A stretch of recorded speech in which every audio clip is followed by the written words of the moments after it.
क्या आपने कभी सोचा है कि हमारा मन इतना शांत क्यों रहता है? ओशो कहते हैं, समस्या दुनिया में नहीं है, समस्या तुम्हारे मन में है। आज हम जानेंगे ओशो के शब्दों में ध्यान क्या है और ये हमारी जिंदगी कैसे बदल सकता है।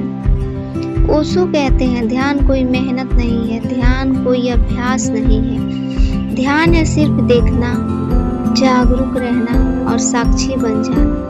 हम जिंदगी भर कुछ न कुछ बनते रहने की कोशिश करते रहते हैं। कोई सफल बनना चाहता है, कोई अमीर, कोई महान, लेकिन ओशो कहते हैं तुम कुछ बनो मत, तुम सिर्फ हो जागो।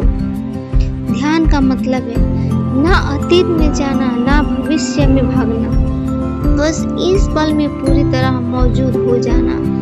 जब तुम चुपचाप बैठकर अपनी सांस को देखते हो, जब तुम अपने विचारों को आते जाते देखते हो और उनसे लड़ते नहीं, तभी असली ध्यान शुरू होता है। ओशो कहते हैं, मन को मारने की कोशिश मत करो, मन को देखो और देखना ही उसे शांत कर देगा। सोचिए, जब आसमान में बादल आते जाते हैं तो क्या आसमान परेशान होता है? नहीं। उसी तरह तुम्हारे विचार बादल है और तुम आसमान हो। ध्यान तुम्हें ये याद दिलाता है कि तुम तुम्हारे विचार नहीं हो, तुम तुम्हारे डर नहीं हो, तुम तुम्हारी चिंता नहीं हो, तुम तो बस एक शांत साक्षी हो। और जिस दिन तुमने खुद को देखना सीख लिया, उस दिन से दुख तुम्हें छू नहीं सकता, डर तुम्हें हिला नहीं सकता और दुनिया तुम्हें तोड़ नहीं सकती।